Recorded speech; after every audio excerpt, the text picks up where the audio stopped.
you've seen it in the news. You've probably seen it on social media, maybe an Instagram story, a TikTok. It's a beacon of how far away we are from the sustainable goals we set ourselves. A genocide, and the whole world squabbles over taking action. As a planet of almost 8 billion people, we collectively aspire to become a utopia. Peace on earth, sustainable everything. Yippee! Everybody happy! Right? That's what we all want, right? Sadly, not everyone seems to agree. I mean, not to get political, but we can already see through climate change just how much companies, corporations, and governments are willing to sacrifice for a few extra profits. But ignoring the Palestinian genocide, you'd think that everybody would notice. Wait a minute. It's almost like the companies getting profits from Israel are the very same companies that control what we see on the internet. However, some brave people are exposing the effects and horrors of this genocide. But the way that some hideously super rich people can control what we see because of the amount of power that they have shows how much of a dystopian world we are. It's nothing new either. My own dad's family were extremely lucky not to be killed in the Tamil genocide of Sri Lanka, or how we in the Western world like to call it, the Sri Lankan Civil War. Terrorists, a group of people made synonymous with their ethnic group, made outrageous demands and were now causing struggles.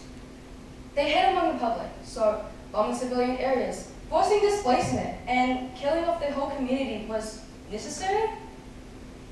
Still, the civilians, made victims to a fight for a decades-old cause, are slaughtered by the government. The Western world, at its side, supplying them with all the money and weapons that they need.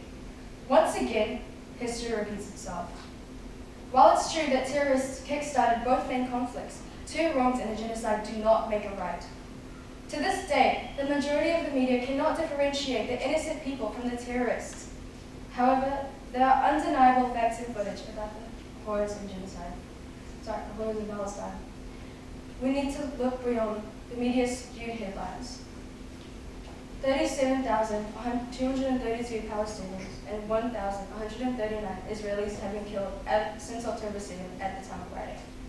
This includes more than 14,500 Palestinian children. Over 10,000 people are missing. But constantly hearing about numbers and not the stories can make it all kind of blur together. So imagine the person sitting next to you, me, your family, even yourself, killed simply for existing. That is the reality of Palestine. They are going through this unspeakable pain on a daily basis as we back around, squabbling and arguing because we are so desensitized and detached from reality that we couldn't fathom buying our fast food or our coffee from somewhere else. This is not politics. This is a genocide, and innocent people are dying.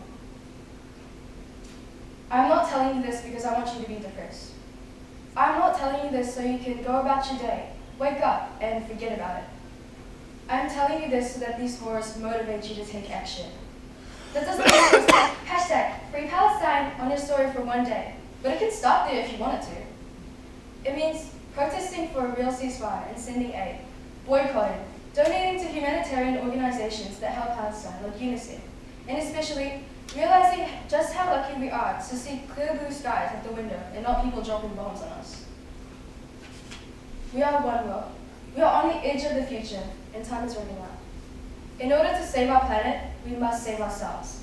We must have fair justice and peace to have the utopia we so greatly desire. But to achieve this, we have to admit our faults and fix them. At the end of the day, we are always bigger than governments, companies, and corporations. The future is up to us. 8 billion strong, we will free Palestine.